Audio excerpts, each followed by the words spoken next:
Well, welcome everybody. Welcome to Canes Local, which episode one of which we hope to be many to come. How are we different than any other podcast? Well, we're sort of a soup to nuts look at Canes hockey from the pro level to the local level. Give you guys some perspective on all things Carolina Hurricanes, but at the same time, how they impact the local community, all the locals, youth programs, junior from local youth to juniors, and we'll include segments along the way with each one of those programs as we go through the year. So we hope you enjoy it. This is a sort of a family affair for us. All three of us have been involved in some level of hockey for a long time at various levels.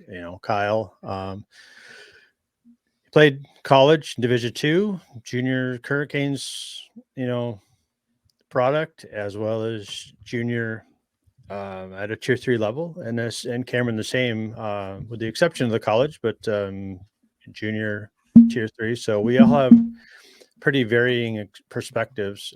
Me from a coaching level, and all three of us have been on the other side of the fence with a little bit of officiating experience. So we know the good and the bad and the ugly of everything that goes on the ice from both sides of the wall. So we hope you enjoy it. So if you sit back, relax, and enjoy the flight, we'll take you on a journey that we hope can give you guys some perspective on all levels of hockey, going forward. Yeah. So things that we'll go through is, I think, biggest thing for the Canes this year, the big club, is the adds and subtracts. Who came in, who left, and sort of between the three of us, how we see that making us better, how we see that we still need some work to do in certain areas. So I think we'll launch into that one. I think there was a few left.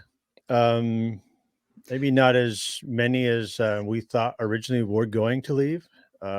We hung on to some, I call them key depth players. Brett Pesce, for one example, was a guy that was on the radar. Him and Brady Shea, at one point, to leave from that which I call an embarrassment of riches on the back end. We're deep, deep, deep on the defensive core. So I think hanging on to them, though, makes us significantly better than if they were to have departed, even with our depth. So I think those are key signs that came and stayed. Um, but we lost some forwards, some veteran guys. They were more role players. Yeah, I'm just gonna go over the list of the guys that we lost here. The main pieces from last year's roster. So Paul Stastny, definitely good player for us. He played up and down the lineup, fourth line majority of the year, but definitely stepped into those second line minutes when Jesperi Kokaniemi kind of wasn't filling into that role quite yet. We had Max Pacioretty. He was looking to kind of fill that scoring on the top six, kind of ran into some his Achilles heel, as we'll call it, but quite literally just ran into the two Achilles heel injuries. Shane Gostisbehere, rental player we picked up at the trade deadline. And then the other key notables to leave are Calvin DeHaan, Jake Gardner, who finally got that contract off of the books, which is going to help us. And then Derek Stepan. I don't think I'm missing anybody else. And then Kenny Puljujarvi McEachran, for the maybe. rental. Yeah, Puljujarvi, the rental as well, too. Those are the main guys leaving. Guys we brought in on signing, main ones, big two, are Michael Bunting and Dmitry Orlov. Re-signed Freddie Anderson and Antti Ranta. We also re-signed Jordan Stahl, re-signed Sebastian Aho, and then Jesper Foss also re-signed. Sorry, I'm just going through the list real quick to make sure I didn't miss anybody. Oh, yeah, and then Brendan Lemieux as well, too. Tony DeAngelo. And those are going to be those key notables for who we brought back in. To go back to your point, though, Dad, Pesce, I still think he's on the trade block. If I'm Don Waddell, knowing he's only got 1 year left on the contract, is for you guys, is he the first guy that's off the block as far as who we have? Because like you said, Dad, we have those spoils of riches. And on the back end, is he one of those guys that we still feel like we can get a lot of assets back in return for him? He's going to be a huge loss if we do lose him, because he's one of the best defensemen on the blue line, just statistically. But by not allowing guys to enter the zone in on that blue line, he's statistically one of the best. So we lose in that area. But what can we bring back in with a big name like Brett Pesce? I mean, it's going to be interesting. I mean, I think he's still he's part of that core group that's been here with, Rod and this group for, the 5 years that Rod, 5 or 6 years that Rod's been here. So it's going to be it's going to be a hard one, because I think he solidifies that back end, and the biggest, the time of the year, you don't notice him now, but what you really notice him is end of the year, heading into playoffs, if you have a key injury. I mean, you have to ask yourself, are we good enough up front, and are we good enough in net to get rid of a Brett Pesce? And I think, if you are, then you keep him, because when you get into that run and at the end of the year, and you lose a guy, knock on wood here, I don't want to jinx anybody, but you lose a guy like Slavin, or you lose a guy like Brady Shea, or even Brett Burns, I mean, you're going to miss. That's when you're going to really miss a guy like Brett Pesce. Yeah, I think out of defensemen in the league, he's definitely top 5 right-handed defenseman in the NHL. And there's a real big need for right-handed defensemen. There's not a ton of them that are quality. I mean, I think he is very, very good for sure. But like you said, I mean, we have a lot of depth. I think if we start running into injuries, he's a guy that can pick up big minutes. Like, he can play, 25, 28, 30 minutes a game if he needs to. Is he my favorite defenseman? No, he's not. I think he definitely makes, a lot of mistakes. I actually prefer Shea over Pesce, whereas in the beginning, when we first brought in Shea, I preferred Pesce over Shea by, about a 10-foot pole. So now it's a little different, but I definitely think that if we don't re-sign him after the end of next season, we're losing a lot, because we could have dished him this year, made a lot of cap for him, raid a lot of space for him, and that would have definitely been able to help us. I honestly think we would have turned it into something on the front end more than anything. But I think that's the biggest thing is, you like the fact that he's staying, but it's also on the flip side, if we lose him next year for nothing at free agency, like that's a big, big, big loss for us, especially when we could have dished him this year for a lot.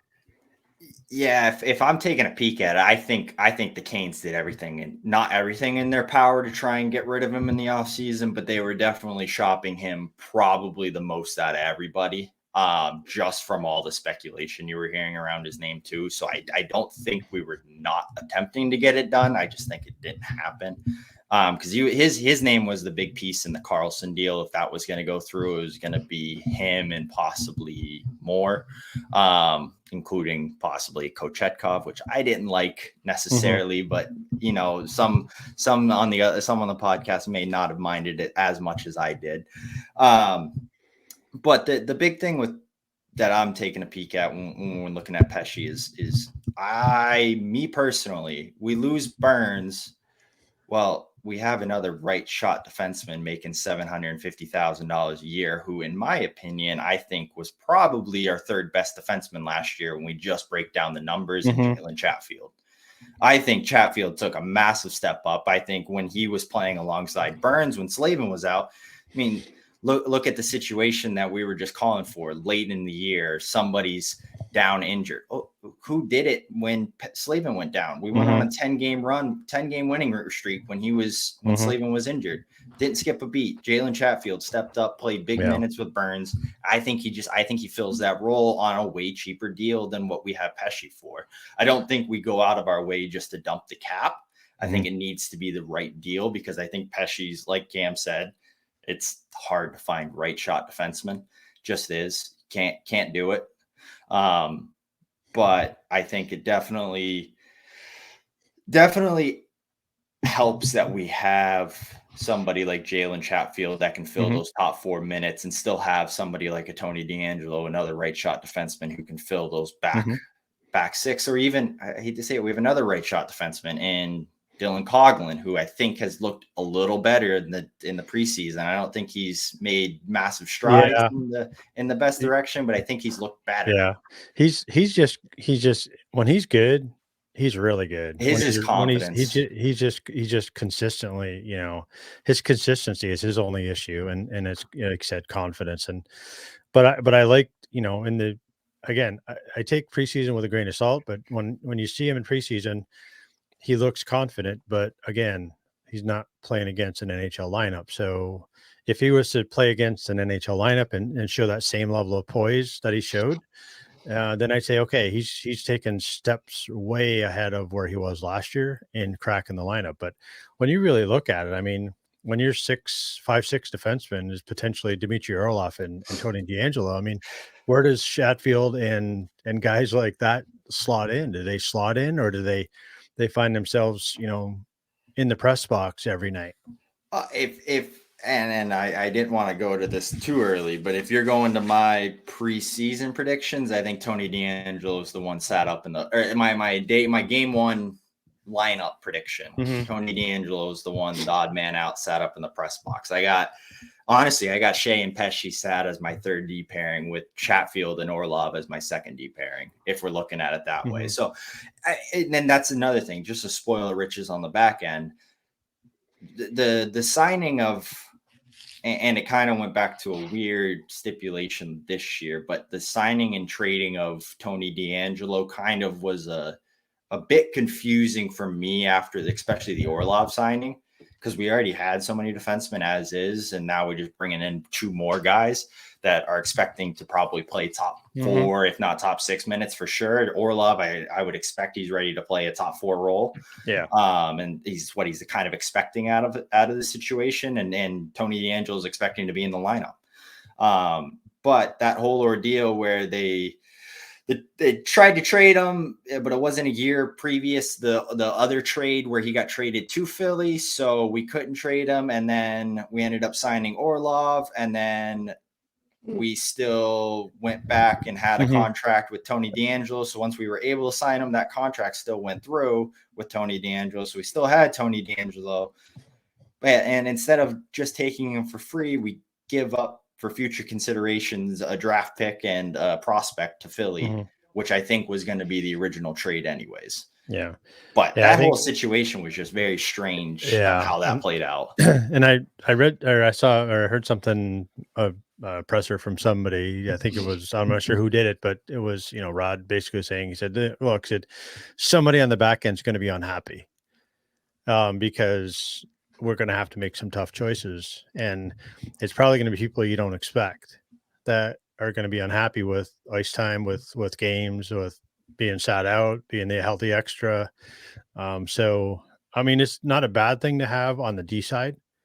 I think that's a good thing to have. Unfortunately, somebody's, like I said, not going to be happy. But if you're pushing for the goal of that big jug at the end of the year, then you got to be solid at that one position. Quite honestly, I mean, goalies too. Don't get me wrong, goalie, and we'll talk about that here in a second, because I think we got some tough decisions to make there too.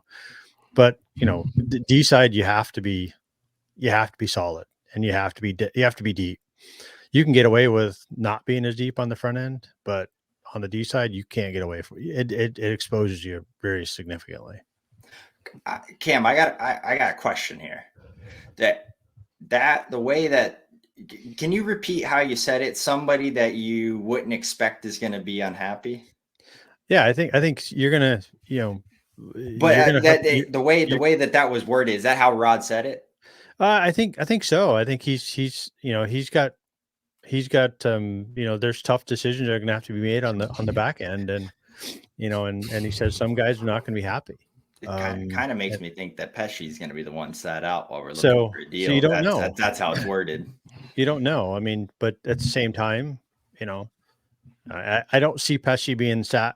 Quite honestly, I see a guy like either DeAngelo or somebody like that But I'm thinking more along the lines of, Chatfield and let's, I don't think he makes the roster, but, and I think Kyle, you made a point in some of our earlier communications, but is, Caleb Jones actually looked really good in the first game that I saw him in. He looked really poised again against a non-NHL roster, but I think he looked really good in the games that I've seen him play.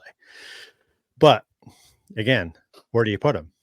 And who does he replace? He doesn't, at my mind right now, he doesn't replace anybody, but at least he gives us an option at a 7, 8, 9 defenseman, to take us into the preseason or postseason if we need to. So Yeah, the Caleb Jones was a really interesting signing because he's a depth defenseman that I think on another roster would probably. I mean, he last year and the year before was playing NHL minutes in Chicago, playing top 4 minutes in Chicago. So I think he probably could make a top 6 lineup elsewhere. I don't know why this was the destination that he felt was the best fit for him, but I mean, like I said, like I did say in that previous communication. Looked good in the first preseason game. The second 2 preseason games did not look so good.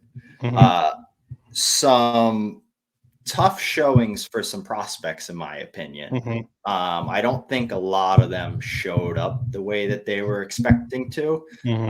One guy that I was surprised by at the home stint, but very kind of not very didn't show me a ton in the second stint on the visitor side was Nick Suzuki. I mean, he's a guy that's supposed to be in the hunt to crack the NHL lineup. And like I said, I think he has his moments where he's really, really, really good. And you can see that skill level. I just thought that there were other times where it looked like he just wasn't capable of keeping up. He just looked like he was away from the play and too slow. And then, granted, take this with a massive grain of salt because he is way faster than all 3 of us ever have been at skating. So we're not saying he's a bad skater.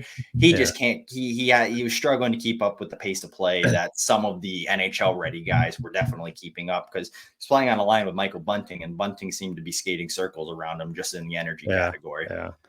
Yeah. What I noticed with him, and you know that I've already said this. I like the way the kid plays. And I think where I noticed him most was that he wasn't all over the place. So he was playing a very much I would say not necessarily a Jordan Staal kind of game, but he was very defensively responsible. But I'm not disagreeing that he was off the pace, but I think you give him the pace because you can correct pace. But that IQ piece that he played defensively responsible, at least the games that I saw. Again, it's a consistency thing with these younger kids, and like I said, a lot of the kids that are in the preseason and training camp.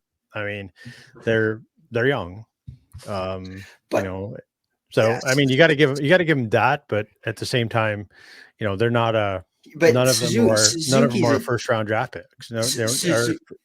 Suzuki was a 2018 first round draft pick. I mean, he got drafted 5 years ago. He should be showing more than this at this point. I don't disagree with you. I just think that, he's not, maybe he's not ready. Maybe he's not never going to be ready. I don't know. I mean, it's just, but you hope that he can be ready. I mean, we drafted him. We gave up a good, didn't give up a good pick. We used a good pick on him, and we'll see, we'll see how it turns out. But I think he's definitely, if you give him the speed, he can play in the NHL. But I think that's the thing with him. I think he can, but again, I'm not the coach, so I don't know. But what I see in him is, and I'm going to use this comparison very, very loosely, because of his defensive responsibility. He's sort of like, a Silky type center, because he's really good at both ends of the ice, but he's just not quite there yet. But I think if you can get the speed, he could be there for sure. Yeah, I don't know if the Canes necessarily wait too much longer on him. honestly. Like Kyle said, it's been 5 years. Like you understand a couple years, but if it's been 5, I mean, that's tough if you're seeing, I mean, yeah, obviously at that level, you're not going to see giant leaps and jumps just because it's the NHL, but, he's still, I mean, I still don't think he makes the roster. So that's a huge issue, I think. I mean, if I'm Waddell, I'm looking to probably dish him for some assets while he's still worth something at this point. He might crack an NHL lineup somewhere else, send him to Phoenix or something, and he might crack their lineup. Send him to Montreal. I think he would have a great time there. He's playing with his brother. I think it would be a good fit for him. He would make an NHL roster there. We could get some assets back. They have a ton of draft picks. I know they're not looking to get rid of a ton, but I mean, second or third rounder, combination of the two of those. I don't think it's a bad return on him for what he's shown. Gets him the exposure in the NHL, because I do agree that the only way to kind of get to that pace, like Cam said, there's not major leaps and bounds, is you kind of have to start playing minutes. You have to play games. Yeah. He just hasn't shown enough to get into those games and get into those minutes in our organization. We are very deep, and we have a very luxury in the asset of, we have a lot of good, talented players, top end, superstar goal scorers. Maybe not quite there yet with some guys, but as far as our depth, I think we have one of probably the deepest teams, us in Vegas, as far as just overall quality of our players from the fourth line all the way up to the top line. Right. Yeah. And I think too, Rod is I don't really necessarily think he's trying to, because we've seen, I mean, they've had opportunities to get big name guys that could score big goals, and we just haven't. So it almost makes me think that he doesn't want those kind of guys on the team. He just wants guys that are going to be, 30, 40 goal scorers, consistently most years. Like, he's just looking for production from everybody. That's why our back end scored so much last year, because he doesn't care where the goals come from. So I don't think at least when Rod and Don are in charge, I don't think we're ever going to have like a really top score, like guy that's going to be 100-point guy. I really don't think we're going to have it. Well, I guess the question then for me to both of you is and I'll use a sort of a baseball analogy, because, back in the day of the Oakland A's, when they took a statistical approach to the game, it's like, what does he do? He gets on base. So that's what they wanted. They wanted guys that got on base, and that statistically gave you an advantage so how do you does that approach win you a Stanley Cup? It did in 2006. Yeah, maybe. Because, I mean, in 2006, we had one guy who was a draft-ready guy, and I think the only guy on our team that can get over 100 points is somebody we drafted as well, too. It was Eric Stahl was the only guy on that team with over 100 points, and the next closest guy, I'm pretty sure, had like 64 points or something like that. Wasn't like it was a huge gap in the point. I get it. But I'm saying you need that gamer. You need that guy. But I think we have that guy in Svetch. I think Svetch is capable of that 100 points. I don't disagree with you. I think we do as well. I think Svechnikov, when he's not on the ice, it's noticeable. I mean, he makes a huge difference. I think we might have 200-point guys, because the way Aho was cooking this in that Tampa game, he had the legs. He didn't have much help around him as far as who else was going in that Tampa game. But I thought Aho looked like he had another gear in him, and I think if you can get him up another gear, that's a guy. I think granted, the difference with Aho is and Svechnikov is Svetch is a natural goal scorer, in my opinion. Oh yeah. But Aho's not. But Aho's a guy 100 points, putting up 70 assists. No, I get it. But he's and Aho's a gamer. Don't get me wrong. But that's the difference. Is and we noticed it last year in the playoffs. I mean, we ran into a hot goaltender. Okay, I'm going to leave it at that for that one. But but you got to be able to score. You got to be able to take those 50, 60 shots a game. I get it. The more you throw at them, the more you're going to score, but they got to be quality shots too. They got to be in from quality areas, and they got to come off from quality sticks, and Svetch has got a crazy release. I mean, it's so deceptive at times that the goalies are like, where the hell did it go? And where did it come from? More to the question, and so, He just doesn't shoot the puck enough. I feel like he gets into these opportunities. Granted, he's an unbelievable passer because I went back and I watched a lot of the goals from last No, year. I But get he's it. an unbelievable. He doesn't shoot the puck enough. No, I don't disagree. I don't but do you change that mindset? You know, how do you can't that's a mindset you can't just change, because you're either a shooter or a passer, in my opinion. And most of those European guys, are pass first. That's always been ingrained in them, and I think that's where Svechnikov is different. I mean, he's to be honest, he's selfish when it comes to that with the puck. He wants the puck and he wants to shoot it. I don't, but that's the thing is, I feel like he doesn't. I mean, he had 27 goals last year. Granted, he was injured but 64 games, 27 goals. Mm-hmm. That's not indicative of somebody that loves to shoot the puck. He's got to shoot it more. Because the issue is when he is on the ice, I went back and they have it on YouTube. You can go watch it. It's 45 minutes long. You can go watch all the Canes goals over again. You watch him and where he is on the ice, he's playing too much around the perimeter, looking to set somebody else up. When in reality, we need him to be the guy that's we need him to be in the Ovechkin spots where he's in those grade A scoring chances all the freaking day, because he's the one that's going to be the goal scorer. We need him to get to that concept. But if you go back and watch a lot of games from last year, he's still trying to play too much of a pass first hockey game. And we need him putting up 40 goals, not 40 assists.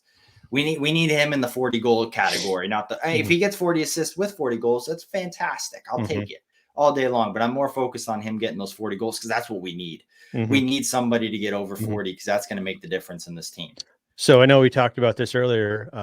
For both of you, what does Svetch start on opening night?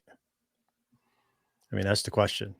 Well, if that's the rumor, I really hope not. I really don't want him to start.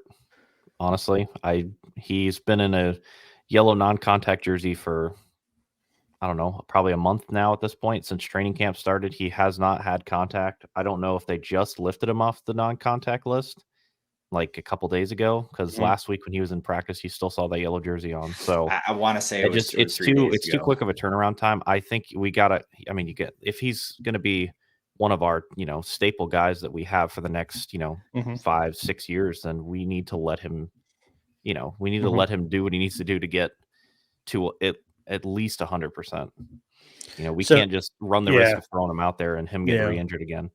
So if we hold him out and start having a bit of a tough go at it here on this crazy long first opening road trip. That's my issue with the whole situation, is that if we run into a situation, if doctors are clearing him ready to go, and even if he hasn't had a ton of contact, it's not a major contact injury area. They got a lot of guys in the NHL tend to protect knees as much as possible. There's kneeing injuries. There's clipping injury, or there's clipping penalties. There's kneeing penalties. They try to protect the knees at the best situation. 100% agree. If he's only 96% ready, 98% ready, 99% ready, hold him out as long as he needs to. He doesn't need to come back. If he's 100% ready, though, get him in opening night, because again, we go on I think it's a nine game road trip after that. It's a long road, just like a 7 or 8, 9 games. Yeah, it's a 9-8 game road trip. The issue is that all of a sudden we start having a tough time here or there. Well, it's a lot harder to get him out there to meet up with the rest of the team. It's a lot harder for him to get acclimated because we know on long road trips, Rod doesn't hold morning skates. So when's he going to skate? If there's not time off in between days where Rod's not giving him off days, when's he going to skate to get up and ready up to par? But again, that's if he's 100% ready, doctor's cleared. I think we get him in as soon as possible. If not, hold him out as long as he needs to be held out. Don't force him. Don't force the situation. We need him long term. But if he's 100% and doctors are giving him the okay, get him back in as soon as possible. The beginning, I hate to say it too, the beginning 5 games of the regular season are just excess of the preseason. You guys trying to still figure out the system, guys trying to still figure out, where to go. You got new guys on new rosters. Remember, Brent Burns took him 10 games before he even figured out how to play defense in our system. Mm-hmm. I mean, after the 10-game mark, he started really kind of changing the stride. But for those first 10 games, I remember times where I was sitting there thinking to myself, I go, oh, I know why he was a liability in San Jose defensively. Like, I can see it. I see the issues that they had with him. Mm-hmm. But I think, like I said, if you can get him back, get him back. Yeah. So question to both of you: what's any of the I'll call prospects, any of them cracking the lineup? I mean, there's a handful on here that, I mean, that they're young. I mean, there's that Unger Sorensen kid looks really good. I thought. Yeah, he looked confident. He looked poised. He looked like he didn't.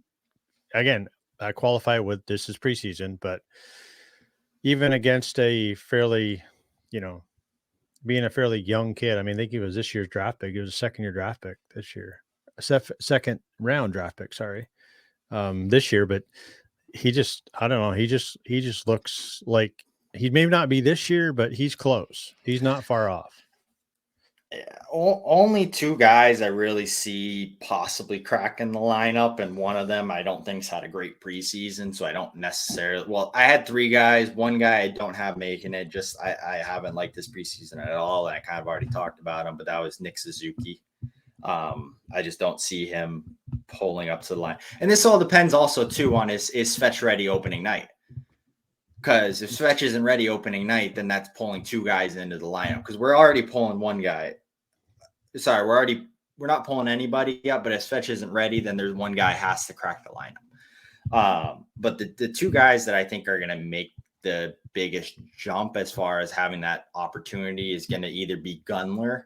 I really have liked his game. He's a big 6'2" frame. I just think he's still growing into his body. It almost seems like he still feels just a little bit Bambi-ish, where he's not quite comfortable on his skates yet. Mm-hmm. But he's 19 or 20 years old, German kid, starting to grow into kind of a Leon Draisaitl frame. So I'm kind of excited for that. I'm hoping he's going to do that as well too. That'd be awesome. Or Panoramov. I don't know how to say that guy's name. Ponomarev. Yeah, Ponomarev. Yeah, what he's been kind of. Mm-hmm. He was a draft pick 3 or 4 years ago, I'm pretty sure, but he's been kind of a question mark. He was the Chicago's leading point getter 2 years ago on their championship run. Has been kind of the big question mark coming up and down the lineup. Those are the two guys that I see possibly making it. But if Svetch is ready opening night, I see us not taking any of the young guys up. But the latter, he's injured though, correct? Who?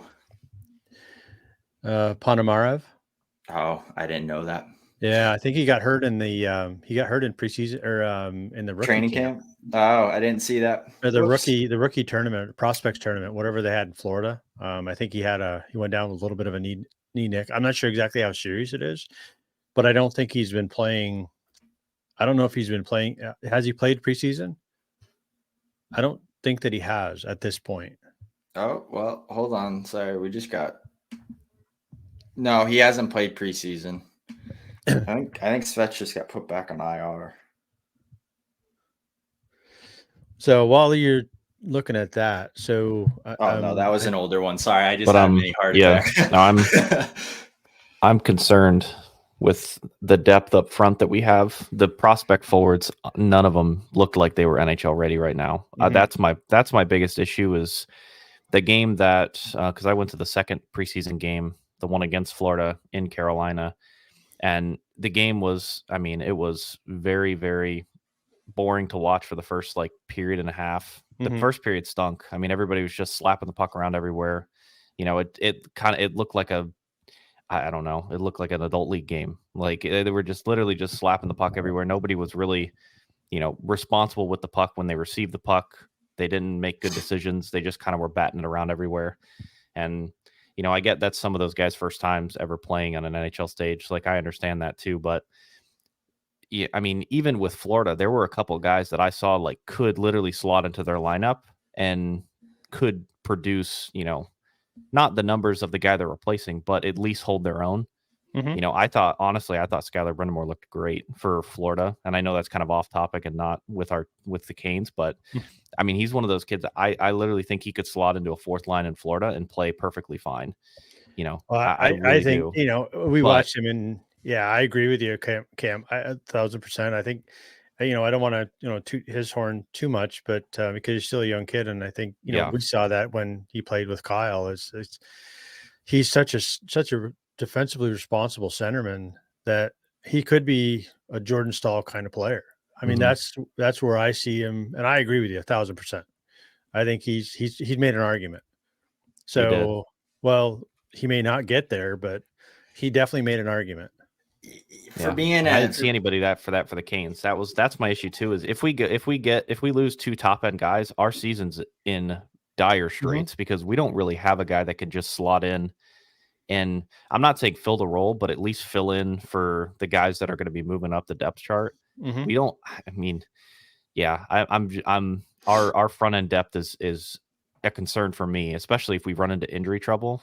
Yeah, we're going to be in a world of hurt, unfortunately. But defense, fine.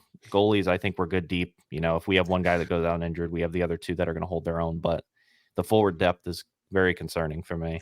am I the only one that thinks that we may actually sign some of these PTO guys for a year for I the think we will. forwards? I think we pick up two of those guys and that kind of fills out the forward depth because I really, really, really like Brandon Perlini. So do I. Brandon Perlini's been very good for us as far as preseason role. He Yeah. kind of reminds me of a Nino Niederreiter-esque player, big frame, good shot, good skater, going to kind of use his body majority of the time. Not a Oh ton, yeah. got some skill, but not a ton of skill. But he's definitely that big body frame. But he's one that I think for me has made a Mhm. big argument, and the other one has been Zach Aston Reese.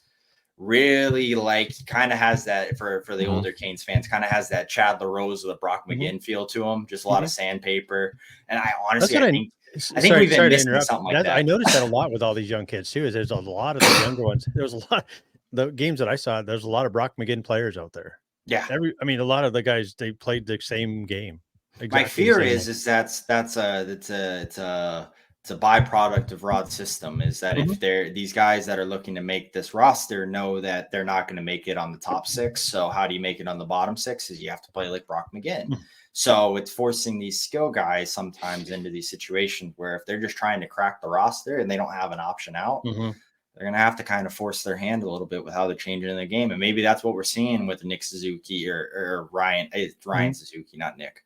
Ryan Suzuki. Maybe that's what we're seeing with Ryan Suzuki is he's trying to change his role to fit Yeah. that fourth line role, kind of how Jack or the Jack. Why am I struggling with names? Drury did. Yeah. The same way the Drury did. He changed he was a skill guy all through juniors. Last year, not so much a skill guy. He played those Mhm. bottom 6 minutes really well and effectively. So maybe Yeah. that's what we're seeing in some of these younger guys is they're all trying to fit a mold to make a roster because they know there's the possibility of that opening slot being open for opening night. Mhm. Because if opening night comes around, Svetch isn't ready, Turbo hops into that top 6. We just have Drury and Owen Drugan look alike. Why can't I think of everybody's name today? Who the guy that sits in front of the net on the power play? Why can't I think of his name? Stefan Nason. Yeah, Steph Nason. Yeah, he looks like Owen Drugan. But yeah, but Steph Nason's going to slot in with Drury on that fourth line to start the year. So if Svetch is ready, nobody comes in because Turbo, in my opinion, slides down to that fourth Mhm. line role. If Svetch isn't ready, then you're going to see a prospect have to step up, or you're going to see the likes of Brandon Perlini or Zach Aston Reese or Mhm. one of those other guys that we've gotten. Yeah. Because who else did we have on? So it's Corey Conacher. He's done a little bit, not a ton, in my opinion. Kiefer Bellows has been kind of a bigger surprise. He's a younger guy as well, Mhm. too. But big two have been Perlini and Aston Reese for me as guys that are going to Yeah. fill that Statsny step-on role. Those depth Mhm. forwards that can play in an NHL roster. But yeah, I agree with you, Cam. I don't think we have enough up front. But I think that also has something to do with the fact that I think we're still shopping a defenseman. think we're still shopping, Mhm. getting rid of somebody on the decor. And I think that's why Rod's saying that, some people might not be happy with their ice times because there's going to be some guys sat out to make sure that injuries don't happen. Make sure Yeah. that, they can get a trade done. So let's take a little kind of a poll of the audience here. So where are the as a team as a whole? I mean, obviously Cam sees gaps at the forward side. I think Kyle, you're sort of on the fence there too with some gaps there. But do we see how about in the net? I mean, we got a pretty I guess a hard decision, keeping 3 goaltenders on an active roster. I mean, are you going to do that?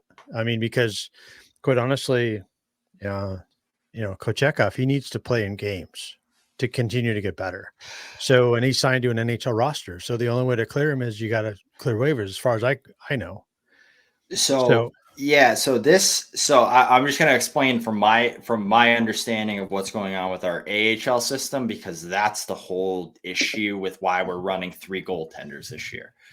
Is I don't think Rod and everybody is ready for any of the other goalie prospects that we have in our system to be a third string goalie or even a backup goalie if one of the 2 of the main 2 are going to go down. Because we know Freddie, we know Auntie, they both have injury issues. Kochetkov's been up and down the roster already in his first 2 seasons, hasn't really played a full AHL season, pretty much played an NHL season last year for the most part. I mean, he played in 17, 18 games. That's an NHL backup in most seasons.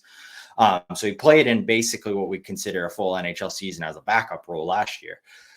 But we don't have an AHL organization this year. So we run into the issue. We know Freddie is injury prone. We know Auntie is injury prone. Mm-hmm. We know Kochetkov's had to been called up consistently anyways. We're figuring one of the 2 of those goalies is probably going to get hurt at some point during the year. Issue is that we're going to have to try and call some guy up from either midway through their college season in the likes of I can't remember the kid's name, but the goalie we signed from Quinnipiac. Mm-hmm. He has 1 more year of eligibility in Quinnipiac if he wants to go back. I think he's going to end up going to the AHL, but he does have 1 more year of eligibility there if he does want to go back. Yeah. So with the new NIL, he can go back still under contract with the Hurricanes as well too. So he doesn't have to. There's no stipulation there. But it's harder to pull a goalie from an NCAA roster than it is to pull up from the AHL. We don't have an AHL affiliate this year. So we don't have any. All our guys are either going to go play overseas, they're going to be loaned to other AHL teams, or they're going to be playing in junior programs. So in order to pull a guy, you're either going to have to pull him out of a loan situation, which can get a little bit tricky in the first place because you're loaning a guy out, you're loaning his contract out. You don't have exclusive rights to pull him whenever. It's kind of like the best way to explain it is like a loan in for anybody that watches soccer. You have to pay a fee to break that loan early. So same thing kind of happens in NHL system. It's not as easy to call them up. So you're looking to call up guys that are junior players and guys that are college players. Well, if none of those guys are ready to be in the goal, if Freddie Anderson or Auntie Ranta gets hurt and we only have Kochetkov as the one guy, well, it makes most sense to sign all 3 back. So that way, worst case scenario, we have a guy sitting in the press box all year. We have that extra safety valve. Worst case scenario, all 3 guys stay healthy all year. We have a guy in the press box just riding it out. And in my opinion, it's going to be Ranta. It's kind of going to be the one on the outside looking in for the most part this year. I think Freddie's going to be the number 1 guy as long as he's healthy. And I think Kochetkov's going to be number 2 in the order rotation. I think he's going to get most backup minutes. I think Auntie's going to be the third goalie looking out or on the outside looking in as far as just being that third string, just in case there is an injury issue. How many guys can we keep on an active roster? I forgot to look it up before we got on here. I want to say 25? It's 25. Yes. But I think we have some sort of thing going with. Is there an exclusion? I because think of- we're getting Because we don't an have an AHL exclusion team. this year, so I think Okay. we're getting the ability to hold 27. So I think we get 2 extra roster spots. Okay. But I could be very wrong there. I'm not 100% on that, but I think I saw something that we get 2 extra roster spots because we don't have an AHL affiliate, and it wasn't our fault that we didn't have an AHL Well, affiliate. Chicago pulled we'll the plug. fact check it to make sure we're right, and So- come back. somebody- if we gotta- somebody if we will have to- look at it, somebody yeah. will fact check it for us. So that's for sure. Exactly. Yeah, I'll get yelled at. Don't worry. So 60% of the time it's right all the time, right? Oh yeah, we should probably get into these division breakdowns on who we see making it and not before we go too long here. Yep.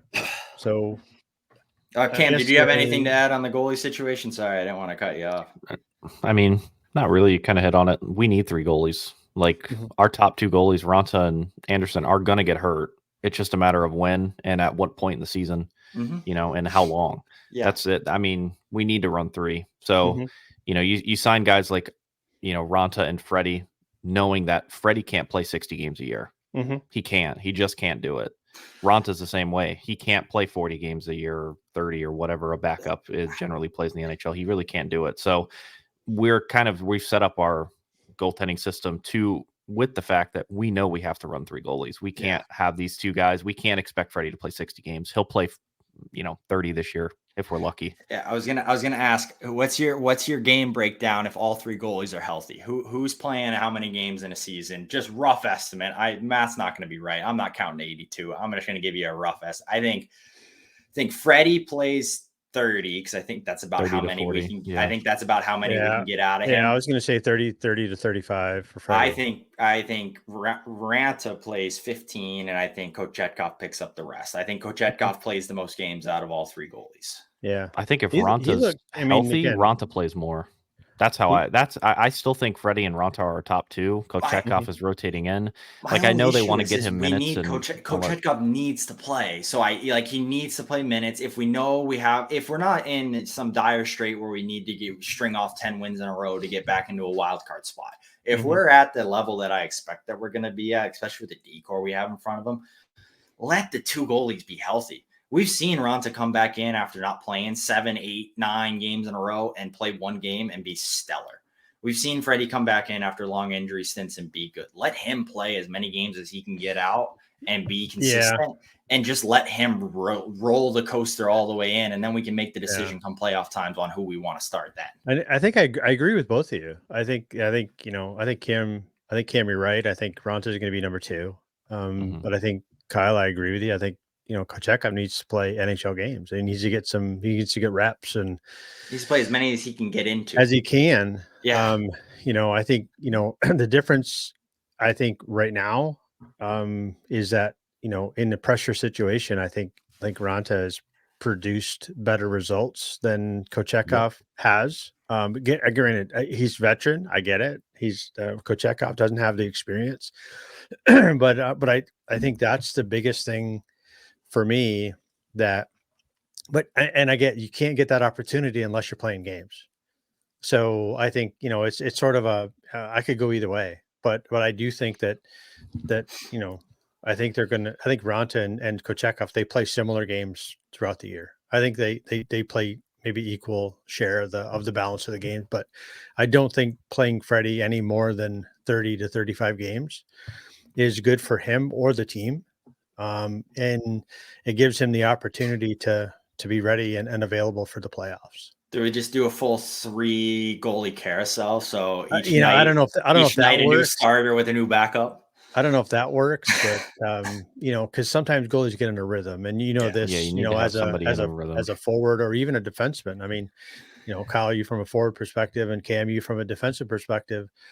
If you're not getting minutes, you're not getting comfortable with the reps, and you're not getting in the flow of the game, and that's really that's the hardest part of from every level, at the youth level, and and the junior level, and all the way up to the pros. I mean, if you're not getting reps, you're not getting confidence, you're not getting comfortable. Yeah, my big struggle with it is we have, by who a lot of goalie experts are accounting, the next good Russian goaltender in our system.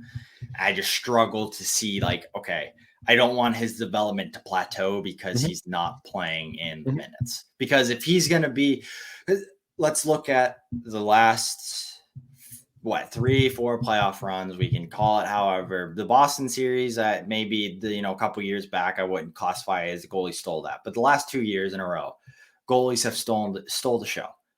They just have. Shesterkin and Bobrovsky both stole the show. We need somebody that can steal the show. I thought Freddie did a very good job last year. Don't get me wrong. I thought he stole some games for us. I think he did. But we need somebody like a Bobrovsky when you are playing absolutely horrendous. There is no way in the world he's allowing a goal to go in. He played 3 whole games in one night and was like, you're not scoring on me. You're just not doing it. We need that level of goaltending when it comes to playoff time. And I just don't see. I mean, we've done it with the other two. We've had Antti Raanta take us on a run. Didn't get past the second round. We had Freddie take us on a run. Finally, he's healthy. We finally get to see Freddie Anderson in the playoffs. Gets us to the Eastern Conference Finals, but we run out of steam. That I don't think was his fault. Again, no, we ran into a better goaltender. That's more down to the scoring.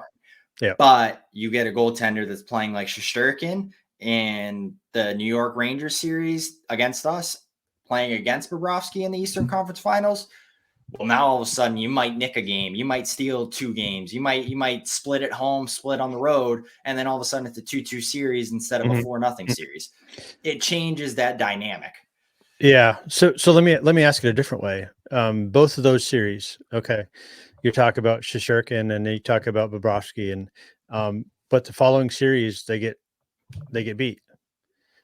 So what in our system didn't allow us to get through to these guys? What did the teams after us do differently? So I think that's where you look, not necessarily at the goaltending per se as much, don't get me wrong, but what do we need to change on our side that's going to get us above that and take us past running into a hot goaltender? Well, see, in both series that they lost, I think, I know the answer to why they lost in both series. And I think we've already addressed that issue for the most part with who we signed in the offseason. So I wasn't overly focused on it. It was, look at Vegas versus Florida. Vegas bullied the crap out of the Florida Panthers. And guess what happened in the 4-game series against us? Florida bullied the crap out of us.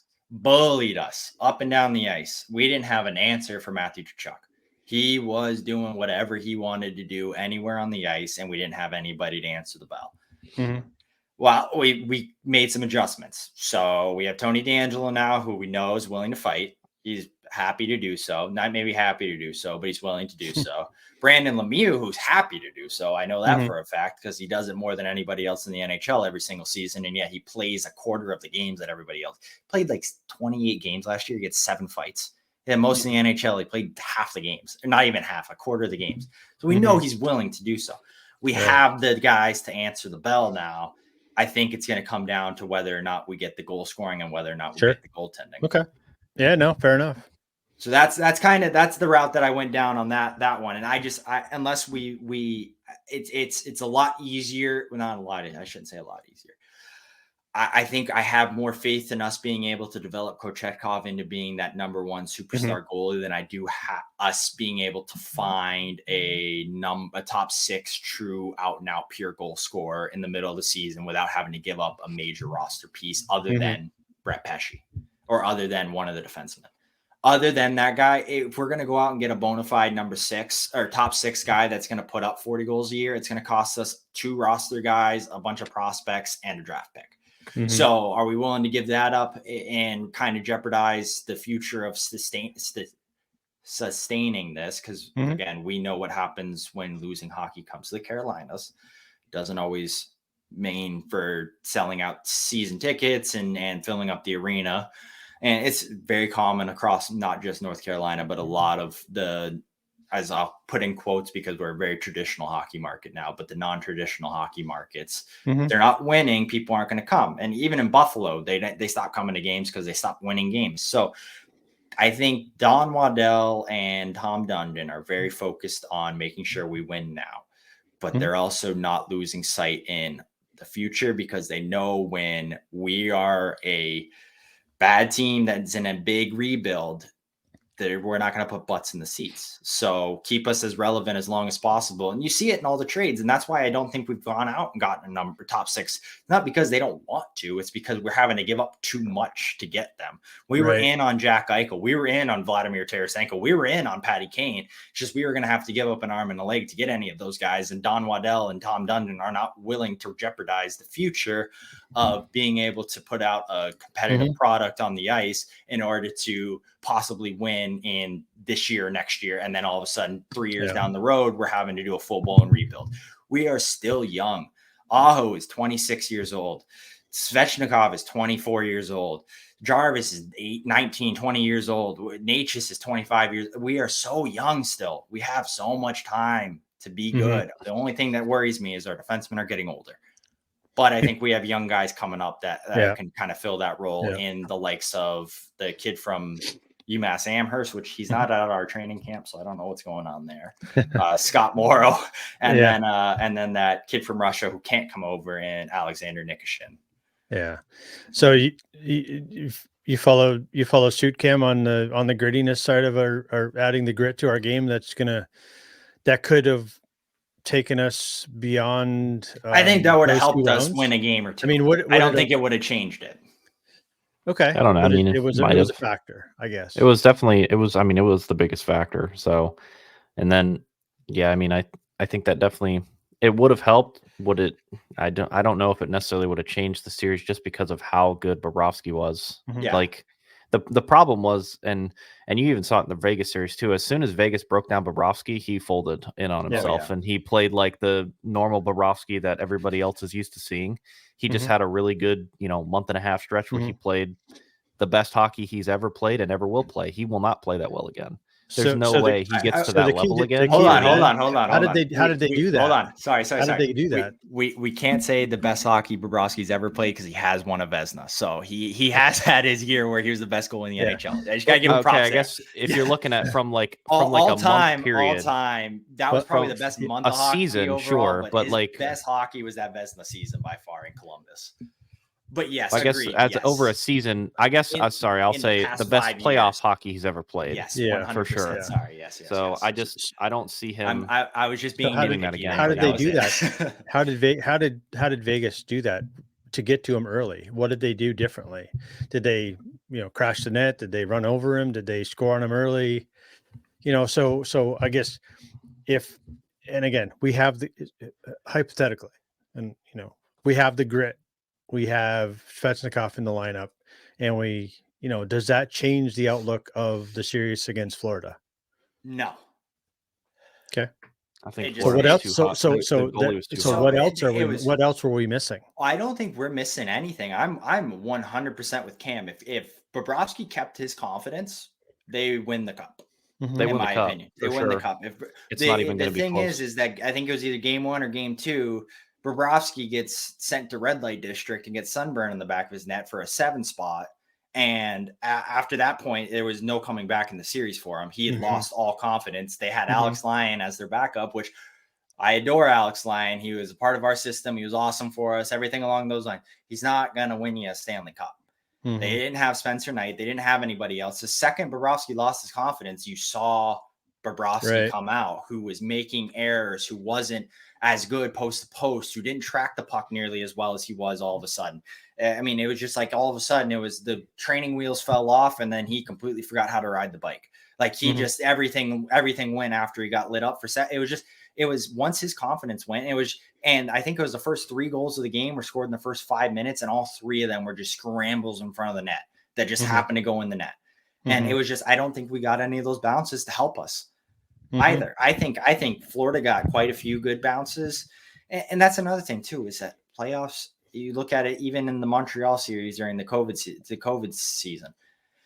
They went on this miracle run backed by an unbelievable goaltender, and they got a lot of good bounces their way. They finally match a team that's getting those same bounces going their way. It's lights out, game over. They finally matched up against Tampa, and Tampa was just like, okay, we have a really good goalie too. We got to remember, Aiden Hill played phenomenal for Vegas as well too in that final series. He was great for them. He was standing toe to toe with Bobrovsky all day long, and that's again, I think we stood toe to toe with them. I just think that they got the bounces, they got the end, and they had the better goalie. So let's move to where you guys see us. At least on the onset. I had it set up. I wanted to go through all the divisions. I don't know if you guys had it set up that way too. I had a couple key guys or key teams I see missing the playoffs this year as my predictions. I don't know if you guys had it set up that way. Run with it, and we'll go from there. All right. So my Pacific division, I'm going to go 8-1 in the Pacific, and then I'll go through the rest of them. So this is what I see happen in the NHL this year. 8 spot, San Jose. Quite obvious. They lost their best player, didn't add anybody else in. They were the second worst team in the NHL last year, only behind Chicago, and they didn't add Connor Bedard. So I just don't see them getting much better. They lose Carlson. I see them still finishing in the 8 spot in the Pacific. 7 spot, Anaheim. I think they have a lot more upside than San Jose does right now. They have a lot more young talent. I just don't think they have the consistency yet, or I don't think they have the depth on the back end. Goaltending also, John Gibson wants out of Anaheim, so I'm not sure what's going on there. They may not have a starting goalie, basically. And then my 6th spot and the last team in the Pacific not to make the playoffs is Vancouver. Don't know the identity of the team. They're the Philadelphia Flyers of the West. They just kind of seem to be treading water, not really going anywhere in particular. Don't have a ton of big prospects and don't have a ton of superstars on their team or even just depth on their team overall. Their defense is lackluster. They lost Oliver Ekman-Larsson this year, which I think was one of their arguably better defensemen. So losing him, not going to help. And then Quinn Hughes he doesn't have any help back there. Elias Pettersson hasn't quite been the same. Just don't see them making. Calgary Flames, I think new coach, new identity. I think they're making the playoffs as the second wildcard team. I think Huberdeau has a bounce back year, gets 85 plus points again this year. Because he had an awful year with Calgary last year, but I think that was 95% the Daryl Sutter effect. Because I don't really necessarily like him as a coach. 4, I'm still making LA Kings. I think they have the best middle of the ice in the NHL. Their top 3 centers include Anze Kopitar, Pierre-Luc Dubois, and Adrian Kempe. So they're not getting beat. Or not Adrian Kempe. Who's their Philip Deneau. Sorry, Philip Deneau as their third line center. They're not getting beat up the middle. I think they make the playoffs. Edmonton, number 2. They have Connor McDavid and Leon Draisaitl. Enough said. Yeah, pretty self-explanatory. They locked up Evan Bouchard to a 2-year deal, and they're getting a full season with Ekholm. And I think Nurse has a bounce back year as well too. I don't think Darnell Nurse was any good last year. My only question mark there is, can they get reliable goaltending from Stuart Skinner? And then number 1 in that division is Vegas. They just have the best depth in the NHL, arguably, with us. I think us two are probably the deepest teams in the NHL. I think Vegas edges us. They just have a little bit more than we do on the front end, and they kind of have an arguably similar back end. I think ours is better, but I think they have an arguably similar back end. And then goaltending's kind of a wash. We don't have any cup champions. They do. So, numbers are numbers, but the number one thing a goalie can say is I'm a cup champion. So, they got one, we don't. Anybody have any different predictions as far as that? No. I mean, you pretty much spot on. Yeah. I got 5 teams from the other division missing. Yeah. That's not surprising. No. Yeah. That central division does not look good. So to go through my central division, my bottom 3 teams are going to be the 3 carousel teams. I don't know where they're going to finish, but I predict these 3 teams finishing bottom of the central. I have Chicago, Arizona, and St. Louis. St. Louis, they don't have a ton of prospects. They got, they got their 2 guys in Jordan Kyrou and who's the other kid? I'll think of his name here in a second. But they got 2 guys, definitely good players.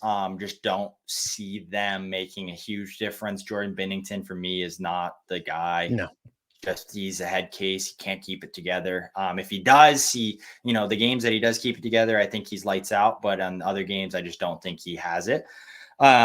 Arizona, I think they're probably one of the more exciting teams in the NHL. It's just they're going to have trouble pulling any sort of prospect, or not prospect, but any sort of veteran guy to come play in a college facility.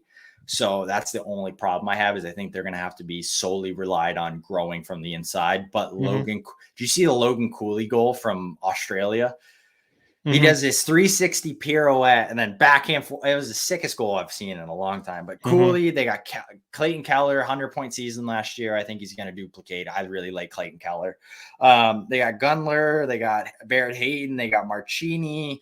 They added Dumba and Dursey in the offseason, so they added some depth on the D-core. I see Arizona as being the most improved team out of the Central Division. I just still don't see them making the playoffs. Chicago, they have Connor Bedard. Not much outside of Connor Bedard. I got Nashville and Minnesota also missing the playoffs. They're going to be in the hunt, though. Minnesota, their salary cap issues are killing them. With taking they took off Suter and Parise, I think, were the two guys. Yeah, bought them out. Those are two massive contracts, still killing them. And then Nashville, it's kind of same situation as St. Louis. I think they're treading water. They don't have a ton of prospect pool there, but I think they're going to finish inside of a playoff hunt because they have UC Saros. St. Louis, I just don't believe in their goaltending. UC Saros, I think, is probably, if he's on any other NHL team, I think he wins a Vezina every year. He's probably the best goalie in the NHL, in my opinion. He's just so good. But the three teams I see making in, I see Winnipeg making it this year. I think their roster is too good for them being as bad as they've been the past couple of years. I really like Kyle Connor. I really like Scheifele. I really like Wheeler. I really like Morrissey. I like the goaltending there as well too. And Hellebuck. I think they're going to be a good organization. I think they were on track to making playoffs last year, and then all of a sudden, or maybe it was 2 years ago, and then all of a sudden Paul Maurice kind of pulls the blanket on them last minute, and they're all of a sudden not in the playoffs, and then didn't make playoffs last year as well too. Colorado, I see finishing second in this division. I think, unfortunately, their best year of hockey is behind them. I think they're still going to be a Stanley Cup contender year in, year out, but kind of same situation as Tampa. They had their super team. They lost a lot of pieces to that super team, and I just think that they're going to struggle to repeat in the same dominant fashion that they did, but I still think that they're very much a cup contender, and I got Dallas winning this division. I think Dallas has, if they get anything out of Sagan and Ben, I think they have the best team in the Central. I agree. And I think that they have some of the best prospects in the Central as well, too. So who comes out of the West? Vegas? It's going to be a toss-up between three teams for me. It's going to be Vegas, Dallas, and Colorado. But those are kind of my three picks out of the West this year. Big-time sleeper pick, and I didn't talk about them at all, though, is Seattle. I really like what they're doing in Seattle. I think that they're going to be a good team. I have them making playoffs. Atlantic Division, this is where a lot of my big changes came in, and a lot of my hot takes. So I want to get your takes on all of them. Montreal 8, that's pretty standard. They got a lot of good prospects coming up, a lot of good defensive prospects, Rittenbacher, whatever his name is, a couple other guys, a couple really good defensive prospects. And I just think they're just not quite there yet. They don't have a goaltender of the future as of right now. So that's kind of where they're hoping and looking for. Detroit, I think that their rebuild is going backwards. I think they rebuilt too quickly, and now they're stuck with a couple older guys on longer term contracts like a David Perron. Don't get me wrong, David Perron's a good player. I just don't think that he was the right pick up for them at that moment. But I see them kind of regressing backwards. I'm not a huge beneficiary of the Yzer plan. Their starting goalie is Ville Husso. I don't necessarily think he's a true number one, and their backup goalie is Alex Nedeljkovic. So, and we kind of know how his career has been going in the yo-yo fashion it has. Number 6, this is where it starts getting interesting. I have Boston. I agree. Yeah, I got Boston missing I don't playoffs disagree altogether. I just don't think in the middle of the ice they have anything. Losing Krejci and I mean, you're losing Bergeron, Krejci and Bergeron in the same year. That's that a hurts tough so one. bad.